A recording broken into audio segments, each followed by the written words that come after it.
Hello, नमस्कार, राधे राधे, जय हिंद, जय माँ भारती। सुनने में आ रहा है कि कुछ बच्चे जो हैं, उत्तर पता होता है प्रश्न का, फिर भी जल्दबाजी में गलत आंसर लगा कर के आ रहे हैं। और जब पेपर देखते हैं तो बोलते हैं, अरे मुझे तो इसका उत्तर पता था, लेकिन गलती में मुझसे तो एक ही जगह भी लग गया। तो प्यारे बच्चों, आपको मैं समझाना चाहूँगा, ऐसा जो होता है वह होता है जब हमारा आत्मविश्वास ओवर हो जाता है ना, ओवर बहुत ज़्यादा ओवर हो जाता है कि अरे पेपर है यूपी पुलिस का निकाल देंगे। तो ओवर वालों के साथ में गलती ज़्यादा होती है, जो ज़्यादा ही आत्मविश्वास से भर जाते हैं, जल्दबाजी में उत्तर लगा देते हैं। और आपको पता है, एक बार ओएमआर शीट में ब्लैक किया तो ये तो नहीं है कि माँ साहब से बोला गुरुजी दूसरी ओएमआर शीट दे दो हमें, दूसरी नहीं मिलती है बेटा, एक ही मिलती है। गलत हो गया तो हो गया, फिर वो सही नहीं हो सकता। तो मैं ये चाहता हूं कि जब भी आप परीक्षा हॉल में परीक्षा देने बैठें तो प्यारे बच्चों याद रखना, मां सरस्वती का नाम लेना, प्रश्न पत्र को अपने मस्तक पर लगाना और प्रे करना मां सरस्वती से कि हे मां सरस्वती आप हमें ज्ञान दो, जिससे हम सभी प्रश्नों को सही कर सकें। समझ रहे हैं? हाँ, दूसरी बात, बहुत से बच्चे कह रहे थे कि सर सबसे पहले हमें कौन सी सब्जेक्ट्स के प्रश्न करने चाहिए जिससे कि हमें आसानी रहे।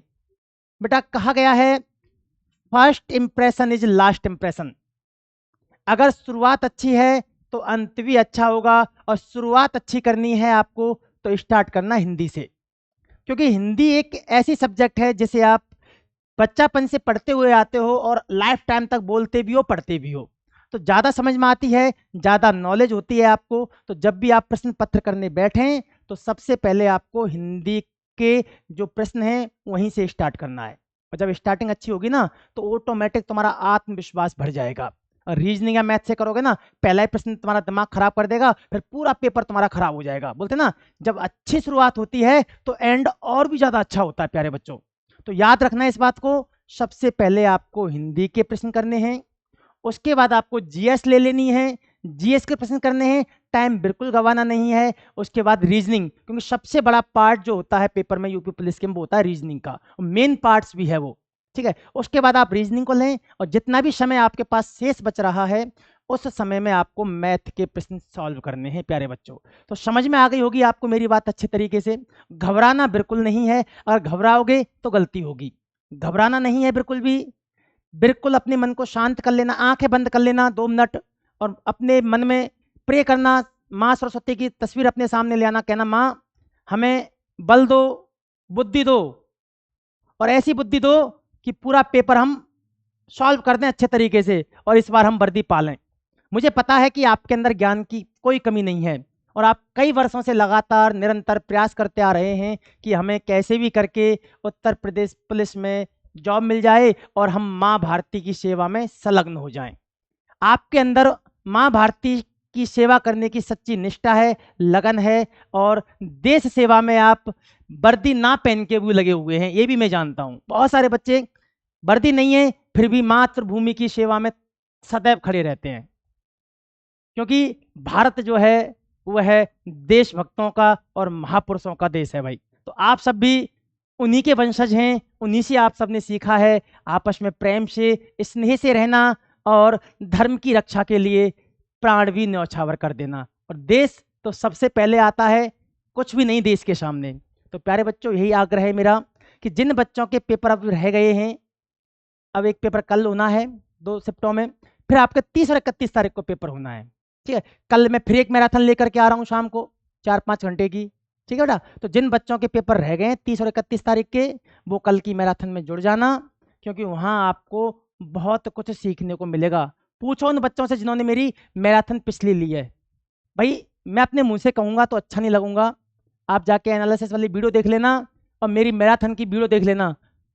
प्रत्येक प्रश्न पत्र में 10 से 12 क्वेश्चन बिल्कुल सेम टू सेम आए हैं, वही ऑप्शन है, वही प्रश्न है। मैं आपको बता दूं प्रश्न कहां से आ रहे हैं, मैं बताऊं आपको।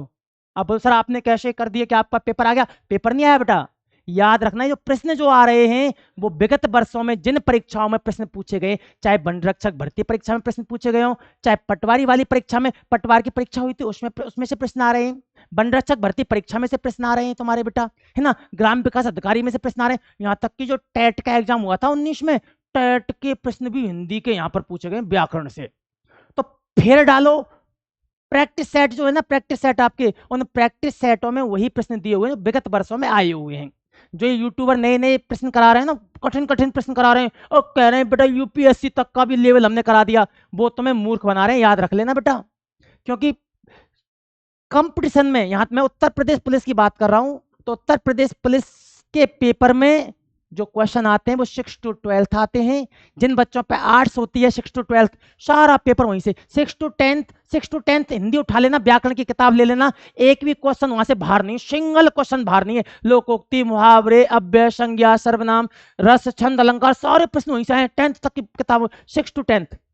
ऐसे ही हिस्ट्री, पॉलिटी, जियोग्राफी के प्रश्न उसी किताब में से आए भाई। मैंने तो किताब उठा के देखी, किचन लेके खड़ा हो, 10th की किताब को दिखा रहा है वो यूट्यूब पे, देखो भाई 10th क्लास में से प्रश्न आ रहे हैं, सिर्फ यूपी जीके को छोड़ करके सारी किताब में से प्रश्न आए बेटा, ध्यान रख लेना। बहुत छोटा सा स्टैंडर्ड है यूपी पुलिस का, और टीचर करा रहे तैयारी यूपी पीसीएस की तुम्हारे लिए। ओ बड़े बड़े प्रश्न, कठिन कठिन, बच्चों को डरा रहे हैं कि पता नहीं, बच्चे घबरा रहे हैं बेचारे, क्या होगा क्या नहीं होगा। घबराना नहीं है, शांत मन से छोटे प्रश्न करके जाओ, छोटा लेवल लेकर के जाओ, प्रश्न वहीं से आ रहे हैं और वहीं से पेपर आएगा और वहीं से आपको सफलता मिलेगी। चलिए कल मिलते हैं आपसे प्यारे बच्चों। राधे राधे, नमस्कार, जय हिंद, जय मां भारती।